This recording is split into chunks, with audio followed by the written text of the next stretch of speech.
fi adati asraril Quran, amma ba'd.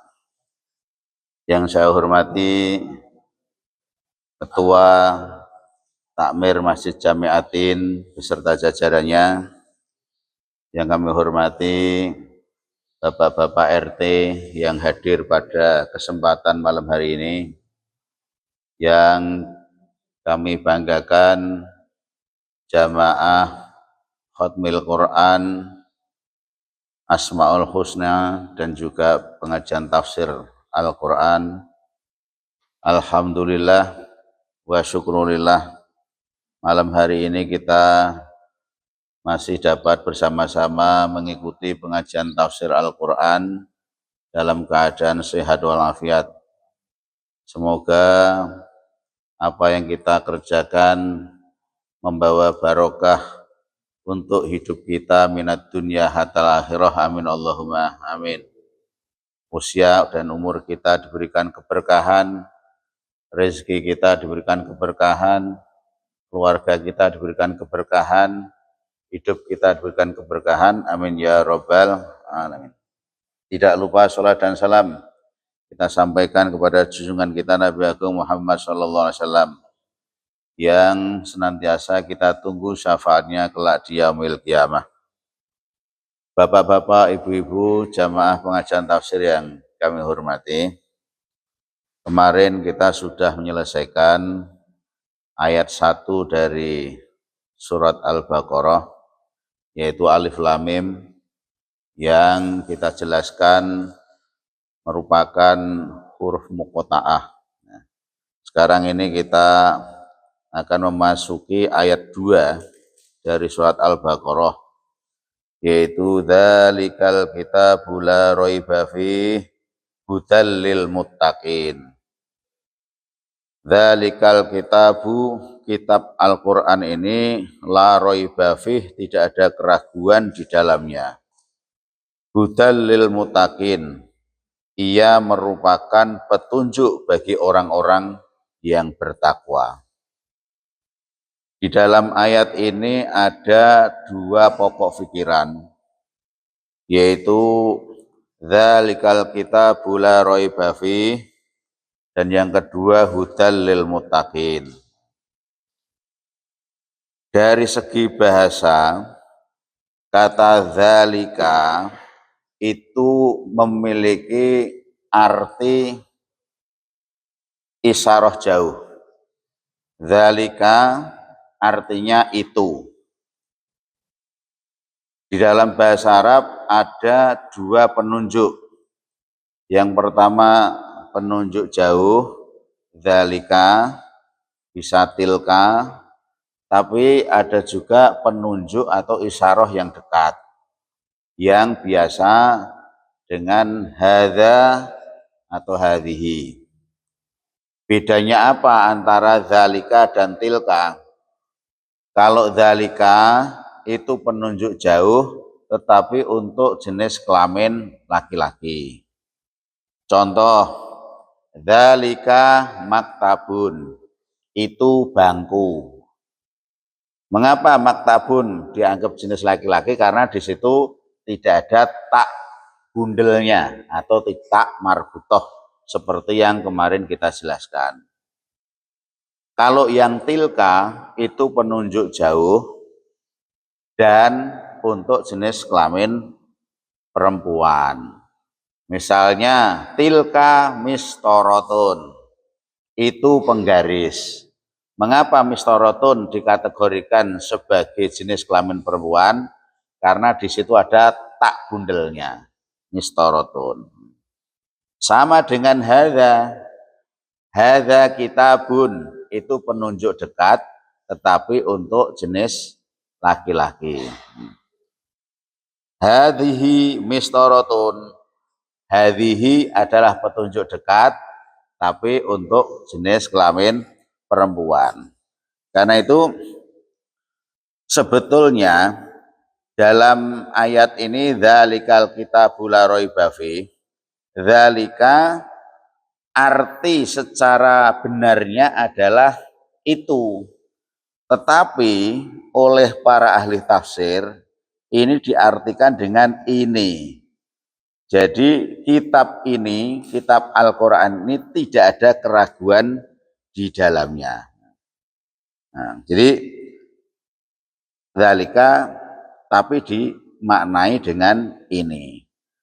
Apa alasannya? Nanti kita jelaskan. Lalu kemudian kata Alkitab yang melekat dengan kata zalika itu artinya adalah Al-Quran. Mengapa kata Alkitab disebut dengan Al-Quran? Karena memang nama-nama lain Al-Quran itu ada banyak. Salah satunya adalah Alkitab. Al-Quran juga bisa diberi nama Al-Huda, artinya petunjuk. Juga bisa diberi nama Al-Furqan, artinya pembeda antara yang hak dan yang batil. Kemudian juga Al-Quran itu juga bisa dikatakan syifaul lima fis sudur, menjadi obat hati.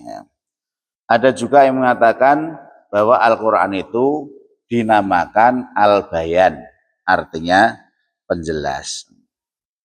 Jadi itu makna dari Alkitab, menunjuknya adalah Al-Quran.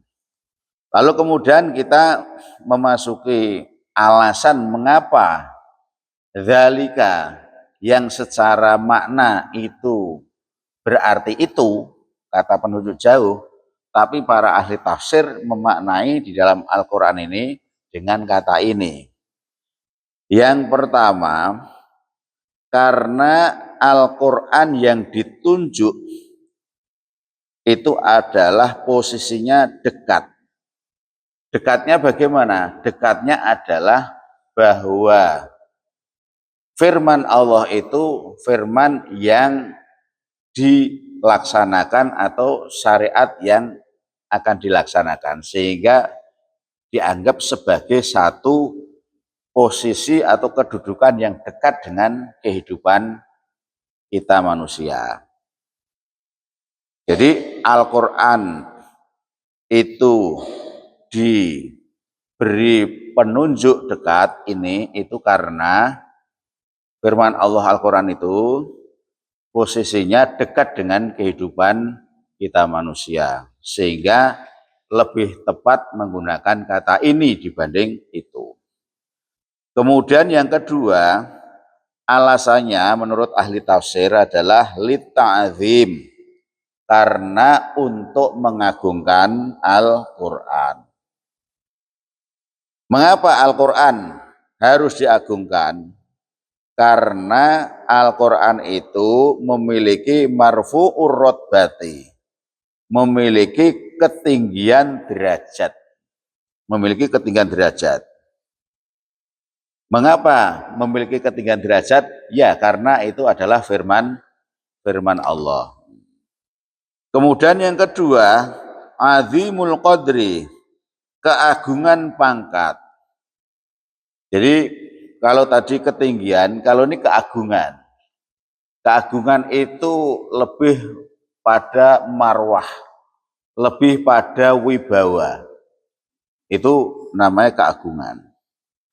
Kemudian juga mengapa Al-Quran memiliki satu keagungan? Karena Al-Quran bersih dari pembicaraan makhluk. Munazzahun an kalamil hawadisi, bersih dari pembicaraan makhluk, sehingga Al-Quran itu murni firman Allah, murni kebenaran mutlak.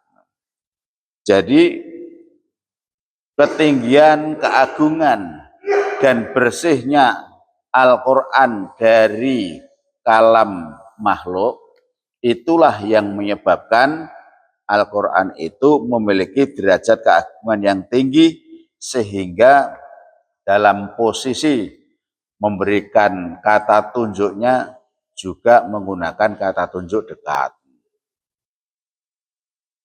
Lah, hal-hal semacam itu biasa terjadi di dalam tradisi bahasa Arab Jadi kalau di Jawa saja juga kadang-kadang penjenengan itu seperti kata tunjuk jauh. Nah, tapi dalam rangka mengagungkan. Seperti itu antara lain. Menyampaikan orang yang ada di dekatnya, tetapi kalau yang ini dengan penunjuk jauh. Nah, panjenengan dalam, misal posisi ada di jauh, tetapi bisa menggunakan istilah dalam. Panjenengan dalam itu seperti pada posisi dekat. Jadi di dalam tradisi pengucapan bahasa Arab itu kadang terjadi. Kemudian di samping alasan tersebut ya, juga ada alasan yang lain ya.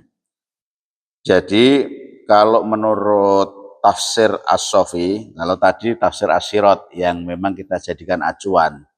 Menurut tafsir As-Sofi bahwa penunjukan yang dekat itu disebabkan karena kitab Al-Quran ini adalah kitab yang memang sudah dijanjikan sejak awal sampai saat ini.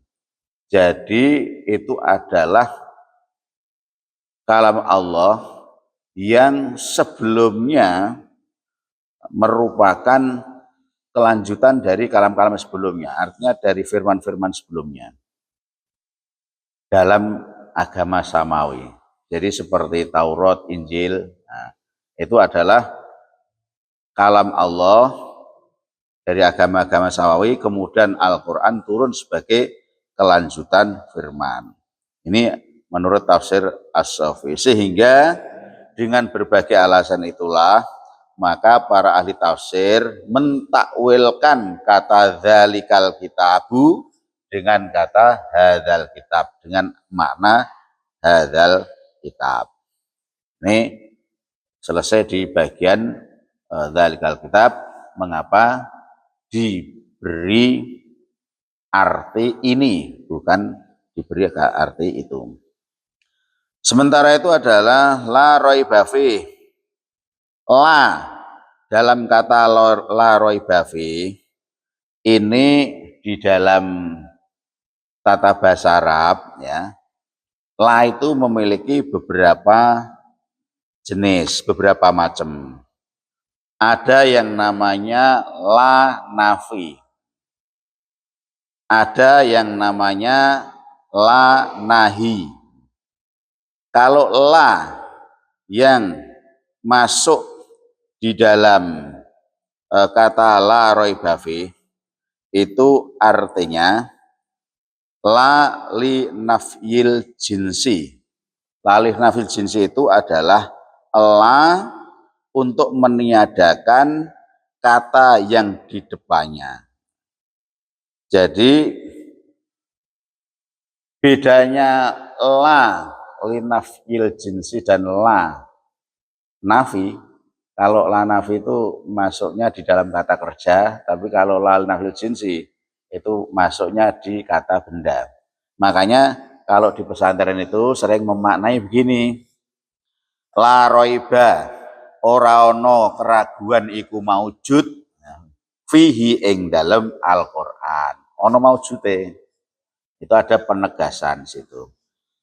Kalau la yang la nafi yang masuk di dalam kata kerja, misalnya begini, la tanamu, kamu jangan tidur. Nah, kamu tidak tidur. Nah, kamu tidak tidur. La akul, saya tidak makan. Itu namanya la nafi.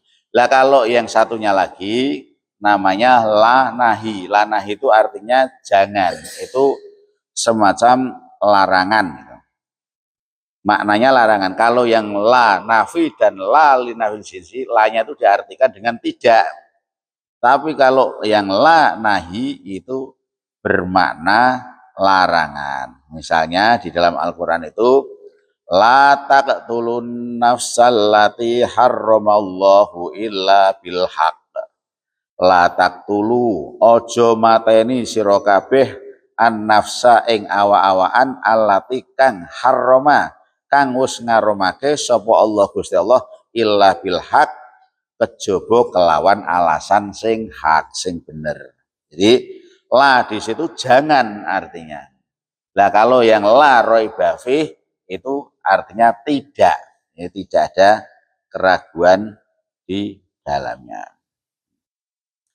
Jadi itu yang terkait dengan makna la raiba fih. La fihi fih itu haknya adalah domir. Domir itu kalau dalam bahasa Indonesia namanya kata ganti. Kata ganti satu. Nah itu kembalinya kepada Al-Quran. Jadi itu la raiba fih. Kemudian mengapa la raiba fih? Al-Quran tidak ada keraguan di dalamnya karena Al-Quran menurut tafsir diterangkan sudah benar-benar jelas dan gamblang. Jadi Al-Quran itu sudah nyatanya jelas dan gamblang. Nah, tidak ada keraguan. Sehingga kalau kita mempelajari, memperhatikan, mencermati ya, dan membaca, maka tidak ada kebimbangan-kebimbangan dalam hati. Tidak ada yang membuat gelisah dalam jiwa. Tidak ada yang membuat cemas dalam hati kita. Karena di dalamnya mengandung petunjuk-petunjuk, mengandung hidayah, mengandung banyak penjelasan yang bisa memberi jalan kehidupan yang benar, langkah yang benar bagi kita. Jadi itu mengapa la raiba fih, ya. Al-Quran tidak ada satu keraguan di dalamnya karena memang di situ dijelaskan bahwa sudah gamblang dan banyak mengandung petunjuk. Lah juga tidak akan ragu itu karena apa? Karena Al-Quran sendiri memiliki kandungan mukjizat dan itu bagi Rasulullah Muhammad SAW Al-Quran adalah mukjizat yang terbesar. Jadi mukjizat Nabi banyak. Ada yang membelah bulan, ada yang makanan sedikit tapi bisa mengenyangkan banyak orang, ya. Bisa menyaksikan Masjidil Aqsa ketika ditanya pulang dari Isra Mi'raj oleh kaum Quraisy, ditanya berbagai masalah yang ada hubungannya dengan pertanyaan tentang bentuk Masjidil Aqsa, berapa pintunya, berapa jendelanya. Nah itu Rasulullah SAW bisa menjawab dengan tepat karena diperlihatkan jelas oleh malaikat Jibril. Tetapi mukjizat yang besar yang diberikan Allah bagi Rasulullah SAW yaitu Al-Quranul Karim. Nah, kandungan mukjizat yang ada hubungannya dengan tidak adanya keraguan dari Al-Quran itu apa? Karena sifatnya yang abadi. Jadi Al-Quran ini akan terus abadi sampai di hari kiamat. Dan selalu akan terjaga. Makanya di dalam Al-Quran Allah berfirman, Inna nahnu nazzalna dzikra wa inna lahu lahafidun. Sesungguhnya kami menurunkan Al-Quran dan kami akan menjaga Al-Quran. Nah ini sifatnya yang abadi.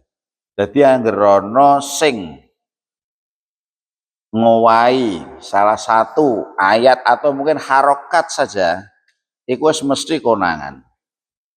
Ada cetakan yang salah, cetakan keliru baik dalam ayat atau dalam harokat, atau mungkin ada kelewatan satu saja, itu pasti akan konangan. Termasuk di dalam penulisannya. Makanya itu bagian dari mukjizat Al-Quran itu karena penjagaan Allah terhadap Al-Quran. Kemudian bahasa sastranya yang sangat tinggi. Jadi bahasa sastra Al-Quran itu sangat tinggi, bahkan di kalangan penyair-penyair Arab pada saat itu mereka tidak mampu menandingi dan mereka juga mengakui tentang ketinggian kualitas dan kesucian makna dari Al-Quran. Seseorang pernah menantang membuat syair untuk menandingi Al-Quran. Namanya Musailamah Al-Kadzab. Musailamah Al-Kadzab itu dia bilang, saya akan bikin syair yang bisa menandingi Al-Quran. Syairnya seperti apa? Ini sempat saya tulis. Ya difda binta difda'ain naki matu nakina a'laka fil ma'i wa asfalaka fitin. Ketoke apik. Ketoke arep kaya madani Quran.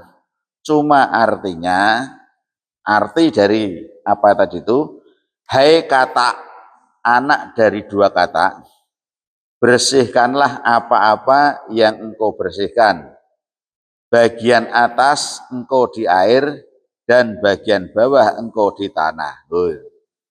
Ketoke kata-katane apik tapi maknane sangat-sangat kurang bagus. Menurut sastrawan Arab yang bernama Al-Jahiz menyatakan ungkapan yang diucapkan oleh Musailamah Al-Kadzab itu sangat-sangat tidak memiliki kesucian di dalam maknanya dan dianggap berangkat dari keadaan jiwa yang kotor. Ini makanya kemukjizatan Al-Quran itu karena di samping bahasanya yang sangat puitis, nilai sastranya yang sangat tinggi, tetapi juga maknanya yang penuh dengan hikmah sehingga nilai kesuciannya tinggi. Kemudian kemukjizatan Al-Quran itu di samping sifatnya abadi, sastranya tinggi, juga keasliannya dijaga oleh Allah. Seperti tadi yang kita sampaikan itu. Jadi pada intinya bahwa Al-Quran tidak ada keraguan karena fi dzalikal kitabi annahu min indillahi hudal lil muttaqin, bahwa Al-Quran itu datang dari Allah untuk menjadi petunjuk bagi mereka yang bertakwa. Jadi bisa membuat hati lebih tenang, jadi tidak gelisah, tidak resah, tidak cemas dan sebagainya. Ini yang terkait dengan la raiba fi. Lalu kemudian bagian yang berikutnya adalah hudal lil muttaqin. Hudan itu sendiri di dalam makna Arab ada dua pengertian. Hudan bisa diartikan rosadun yang berarti petunjuk, juga bisa diartikan bayanun yang berarti penjelas. Mengapa dikatakan sebagai petunjuk? Mengapa Al-Quran dikatakan hudan lil muttaqin? Karena yang pertama, Al-Quran mengantarkan pada tujuan hidup. Al-Quran akan mengantarkan orang pada tujuan hidup. Karena manusia itu akan selalu dihadapkan pada dua pilihan, yaitu kebenaran dan kesesatan atau kesalahan. Jadi dua alternatif pilihan yang harus diambil oleh manusia itu, kalau mereka salah dalam mengambil langkah, maka bisa jadi akan jatuh ke jurang kesesatan. Karena itulah Al-Quran menjadi pedoman yang bisa menjadi rujukan dan membimbing, yang menjadi petunjuk untuk membawa kepada kebenaran. Di dalam Al-Quran surat As-Saba ayat 24 dikatakan, Qul mayyar zukukum man fis samawati wal ard qulillahu wa inna au iyyakum la'ala hudan au fi dhalalim mubin. Katakanlah, siapa yang memberi rizki kepadamu? Katakanlah, wahai Rasul, Allah yang memberi rizki. Dan sesungguhnya kami atau kamu orang-orang musyrik yang benar, yang berada dalam kebenaran atau dalam kebatilan yang nyata. Jadi ini adalah dua kondisi, benar dan batil, yang manusia itu kalau salah di dalam mengambil langkah, kalau tidak ada satu petunjuk, maka dia akan jatuh dalam kebatilan. Karena itu Al-Quran menjadi hudan lil muttaqin, menjadi petunjuk bagi orang-orang yang bertakwa. Jadi yang bisa mengambil inspirasi, mengambil satu pelajaran, petunjuk penting, itu adalah mereka yang bertakwa kepada Allah Subhanahu wa Ta'ala. Jadi inspirasi dalam Al-Quran itu bisa diresapi, bisa dicerap oleh orang-orang yang bertakwa, karena di dalamnya penuh dengan hikmah. Nah, di dalam bahasa Arab, hudal lil muttaqin itu merupakan gaya bahasa.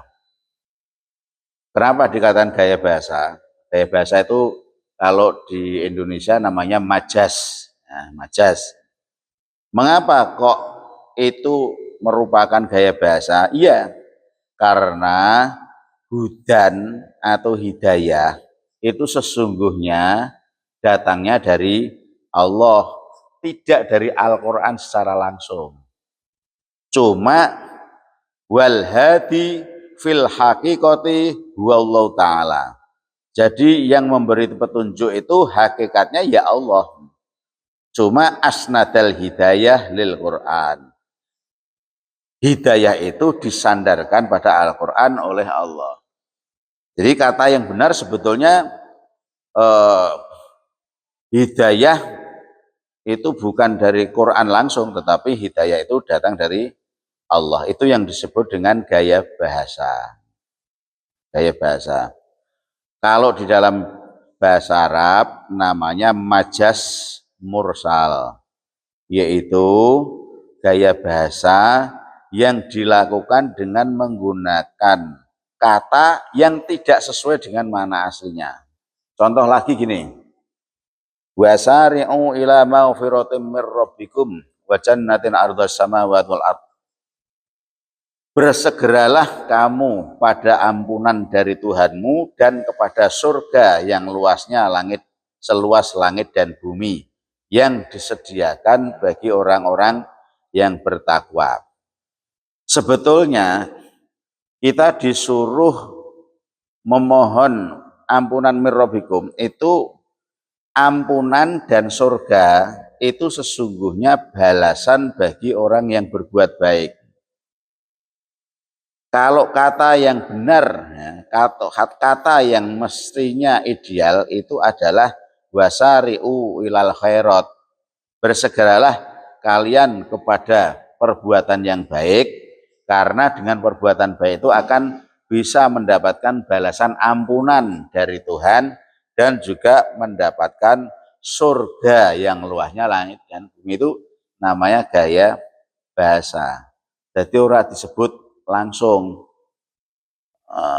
Nah itu makanya gini, kadang-kadang ada kalimat yang kadang itu gini, kita pengen mendapatkan barokah dari pengajian ini. Pengajian apa bisa memberi barokah? Yang memberi barokah sesungguhnya adalah Allah. Tetapi barokah itu dititipkan, disandarkan oleh Allah di dalam majelis pengajian kebaikan seperti ini. Itu namanya gaya bahasa. Kalau di dalam istilah Arab namanya majas mursal. Lalu kemudian kalau bahasa itu jumlahnya ada banyak, tapi kita tentu tidak akan membahas itu karena membahas itu akan banyak itu waktunya cukup panjang juga kalau itu. Sementara itu kata muttaqin itu berasal dari kata waqwa. Jadi menurut tafsir muttaqin itu berasal dari kata waqwa. Wawunya diganti tak karena perubahan di dalam bahasa Arab. Sehingga menjadi takwa. Lah waqwa itu sendiri artinya melindungi. Sehingga orang yang muttaqin artinya orang-orang yang terlindungi. Nah, terlindungi dari apa? Ya terlindungi dari berbagai perbuatan-perbuatan maksiat. Jadi hudal lil muttaqin, Al-Quran menjadi petunjuk bagi orang yang bertakwa, orang yang terlindungi oleh Allah. Jadi pada intinya bahwa dari uraian-uraian tadi itu sesungguhnya Allah mensifati Al-Quran itu yang pertama menyatakan Al-Quran adalah Al-Kitabul Kamil. Al-Quran sebagai kitab yang sempurna, baik dalam kandungan maknanya, baik dalam kaidah-kaidahnya, maksud-maksudnya, pelajaran-pelajaran di dalamnya, dan seterusnya. Makanya kalau tadi ada Musailamah Al-Kazab, wani-wani nantang mau membuat tandingan Al-Quran, itu jauh sekali karena ketoke kata-katanya Arab puitis, tetapi maknanya menurut Al-Jahiz itu jauh dari kesucian makna. Kemudian yang kedua, di samping Al-Quran merupakan Al-Kitabul Kamil, Al-Quran juga la raiba fih, merupakan kitab yang tidak ada keraguan, terutama bagi kita manusia yang mau meneliti, mencermati, dan memperhatikannya dengan mata hati, dengan akal yang sehat. Dan yang ketiga, Al-Quran adalah sumber hidayah, yang tentu sumber hidayah itu diberikan Allah atau disandarkan dari Allah kepada Al-Quran, karena di dalam Al-Quran itu mengandung petunjuk-petunjuk yang akan membimbing manusia sehingga bisa menjadi manusia yang bertakwa, bisa terlindungi dari azab, dan bisa terlindungi kehidupannya dari berbagai hal yang bisa membawa mereka kepada jurang kenistaan. Dan itulah ini sangat penting sekali di dalam kandungan ayat kedua dari surah Al-Baqarah ini. Jadi kesimpulannya adalah bahwa dua kalimat yang ada dalam pokok pikiran dzalikal kitabul la raiba fih hudal lil muttaqin, ini Al-Quran ditegaskan tidak ada keraguan dan bisa menjadi inspirasi bagi orang-orang yang bertakwa. Semoga kita semua bisa mengambil makna kandungan dari isi Al-Quran sehingga kita bisa mendapatkan hidayah bagi kehidupan kita. Amin Allahumma amin. Dan saya kira itu yang bisa kita sampaikan mengurai dari ayat 2 dari surat Al-Baqarah ini. Dan seperti biasanya, mari kita tutup dengan membaca sholawat Yasin. Shollu ala Muhammad.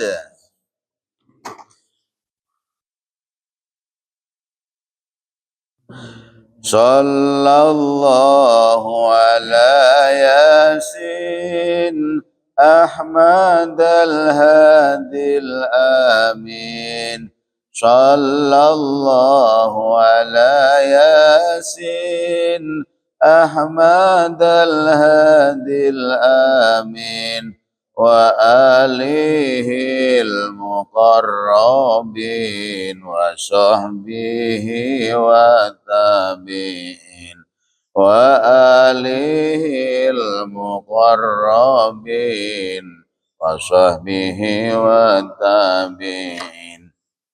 حافظنا كل القرآن جودنا طلق اللسان فهمنا حق البيان ثبتناه في الجنان بعدنا من الشيطان قربنا إلى الرحمن بعدنا من الشيطان قربنا إلى الرحمن بعدنا من الشيطان إلى الرحمن صلى الله على ياسين أحمد الهادي الآمين صلى الله على